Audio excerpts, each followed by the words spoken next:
Asian highway बनिरहेछ। यो हाम्रो पूर्व पश्चिम एसियन हाइवे यो अनारमनीदेखि यता बनिरहेछ।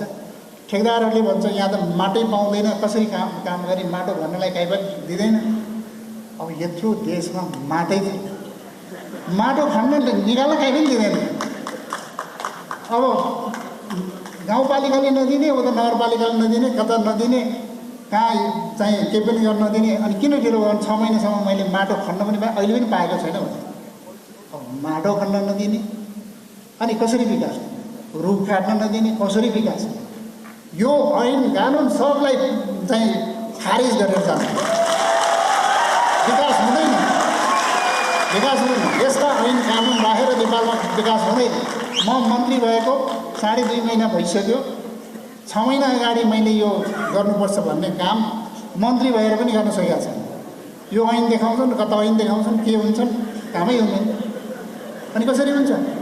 त्यो भएको हुनाले यो मैले अघि त्यहाँ चाहिँ उसमा पनि देखेँ, यो छाता चाहिँ ऐन ल्याउनुपर्छ।